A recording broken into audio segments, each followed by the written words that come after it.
Carolina in Fort Worth guilty of interference. Will she learn from her conviction?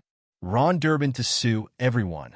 Gets prepared to serve over 60 people with his federal lawsuit. Are you on this list? DeleteLawZ Chille DeCastro announces his fundraiser for Jeremiah Payne, then forgets to hold it. What the what?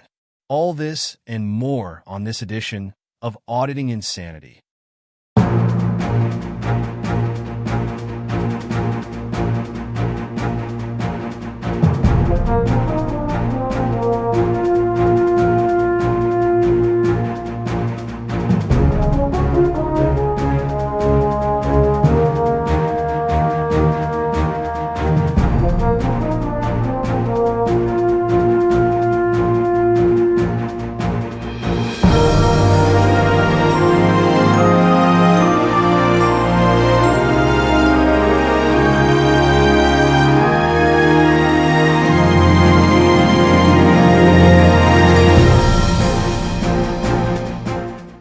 Good morning and welcome to the Auditing Insanity Newscast for Thursday, December 12th, 2024. I'm AI Johnny Jones, and I'll be your host today as we delve into 3 stories about the First Amendment auditing world. As it's going to be quiet for the next month or so due to the holidays, we invite you to join us almost every night on our YouTube channel at 8 p.m. Eastern Time, 7 p.m. where it counts, 6 p.m. Mountain, and 5 p.m. on the left coast for fun conversations about First Amendment auditors, drunk girls, and finding NCR News Network a wife. It's all fun and games until the corgi gets her fangs out. Now relax as we ask you to focus on. DeleteLawZ cancels Jeremiah Payne fundraiser? More controversy erupted Wednesday night as Jose Chille DeCastro's planned fundraiser for Jeremiah Payne failed to materialize, and Payne himself failed to address the ongoing controversy on his own Wednesday night livestream. Jose Chille DeCastro announced that he was holding a livestream fundraiser for Jeremiah Payne from Kentucky later in the night as he livestreamed from Hollywood Boulevard in Los Angeles Wednesday night. DeCastro explained that Payne had an outstanding fine from Kentucky that turned into a warrant for lack of payment. When approached by Payne, DeCastro gave several different statements implying that he immediately gave Payne the money to pay the fine as it was just $500. The YouTuber explained that he had forgiven Payne for harsh words Payne had made towards him over the past 2 years as DeCastro had refused to help Payne's fundraising efforts for other causes, including paying rent that was due and other fines from various outstanding charges against Payne. DeCastro's fundraising efforts were instrumental in freeing both Payne and his wife Samantha from jail back in 2023 when they were picked up for outstanding warrants while on a livestream. The men had a falling out after the fundraiser, with DeCastro refusing to help Payne in the year following the incident. Payne himself again courted controversy Wednesday night as he seemed unaware of DeCastro's planned fundraiser and made no mention of his recent fundraising efforts to pay the same fine. The Tennessee-based YouTuber had live-streamed for most of the weekend, begging for $600 to pay the fine or else he would face 280 days in jail. When Monday came without resolution, Payne scrubbed his YouTube channels of nearly all mentions of the fundraising campaign and has yet to explain how he avoided jail time or how the money for the fine was ultimately found.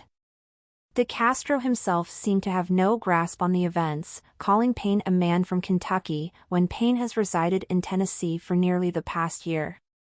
DeCastro was also distracted as he was conducting man-on-the-street interviews in partnership with Brian Here's the Deal Young at the time of his livestream.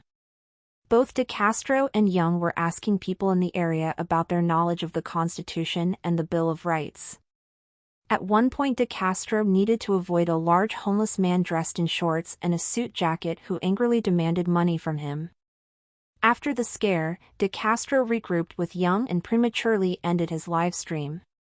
As noted, DeCastro failed to return for his promised livestream fundraiser for Payne later in the evening. Payne himself was not fundraising Wednesday night and did not mention his GoFundMe or cash applications.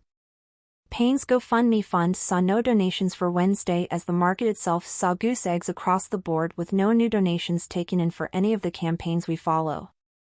We need your help. This newscast is funded by your donations along with what we make from our YouTube channel per month. While we did achieve full monetization on YouTube, we still need help to get through monthly expenses and keeping the lights on to bring you the paper and the newscast each day. If you can afford it, please consider donating to the GoFundMe run by this very channel. All donations literally go to keeping the lights on, eating, and writing news stories to feature here and on ReallyCoolSite.org. If you can't afford to contribute, please watch the advertisements on our videos and like, share, subscribe, and comment. You can help by doing next to nothing, and we thank you in advance for pitching in. Guerilla Publishing to serve lawsuit on Thursday. Guerilla Publishing, Ron Durbin, went live again Wednesday night with announcements related to his pending lawsuit against the Bar of Oklahoma, as he was unable to file his federal civil rights lawsuit earlier in the day. Durbin announced that he would be filing his federal civil rights lawsuit on Thursday and had his process server standing by to serve the 67 people who were named in it.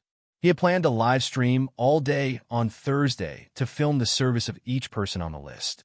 As he files his federal civil rights lawsuit, he is also asking for an emergency hearing as he wants both his license to practice law in Oklahoma back, and he's asking for the disbanding of the Oklahoma Bar Association in its entirety. Durbin claims that he is being tried by the Oklahoma Bar Association in absentia, as they are holding hearings on days he can't be there and will not allow him to appear via electronic means, nor will they allow him electronic devices to use when he does appear in court. The disgraced lawyer said that while the Oklahoma Bar Association is allowed to put on witnesses in the case, he has opted not to cross-examine those witnesses, instead relying on the ability to call those witnesses as part of his defense. He claimed that ability was now stripped as punishment for not taking part in the trial from the start. Durbin added other things to his lawsuit, which he claims all arise from his efforts as a lawyer. This includes Oklahoma's 7% excise tax on MJ and the requirements for MJ businesses to buy bonds from the state to protect those businesses. He pledged that he'd take the case all the way to the Supreme Court, if need be, and had named all of his enemies in the lawsuit as well to punish them for taking shots at him while his license was suspended. Durbin went on to claim that his license was suspended as he was using his rights as an American to criticize the police, and that he was being punished for leaving a letter in the Oklahoma governor's office telling the governor to fuck off. He said that he did not give up his rights to freedom of speech or freedom of the press when he became a member of the bar. The YouTuber had yet to go live as of press time.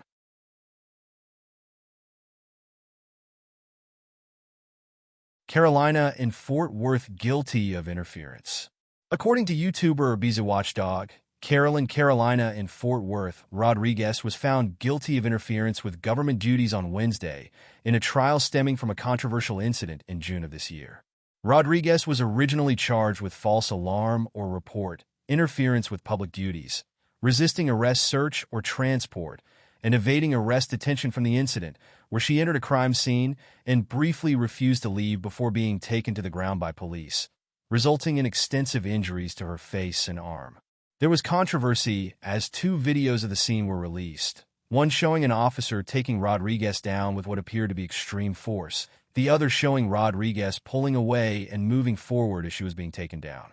Rodriguez hit her head when she was taken down and was unconscious on scene. She was treated overnight, and mass protests were planned against the Fort Worth Police Department, but failed to materialize as only Christopher Denver Metro Audit's Cordova arrived from outside the area to help with the protests. Local protests were also hindered as the Fort Worth City Council went on a planned summer break after holding a single hearing investigating the incident. By the time they came back from break in August, the incident was largely forgotten and the outrage over the incident had dissipated. The prosecution of Rodriguez moved forward, with the resisting arrest, search, or transport and evading arrest detention charges dropped as she went to trial this week. As previously reported, the first day of her trial was delayed as a juror called in sick on Tuesday.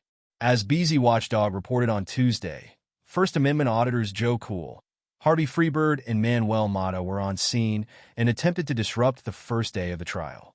They returned on Wednesday, with Mata filming himself insulting and degrading police officers in an apparent attempt at witness intimidation.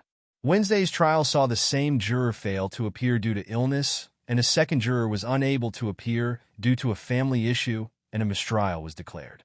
A new jury was then seated, and the case was heard, resulting in a not guilty verdict on the false alarm or report charges and a guilty verdict on the interference with public duties charges. Because Rodriguez's bond was revoked at the start of the hearing, she was taken into custody and is currently being held at the Tarrant County Correction Center until later today, when her sentencing hearing is scheduled. The interference with public duties charge was a Class B misdemeanor and carries a $2,000 maximum fine or 180 days in jail.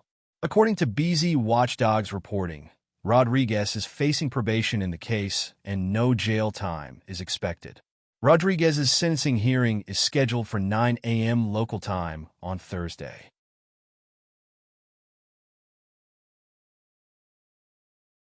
And we're back. As we're out of here early today, please remember that we're live almost every night on our YouTube channel at 8 p.m. Eastern Time, 7 p.m. where it counts, 6 p.m. Mountain, and 5 p.m. on the left coast for fun conversations about First Amendment auditors, drunk girls, and finding NCR News Network a wife. Be safe, and we'll see you again tomorrow.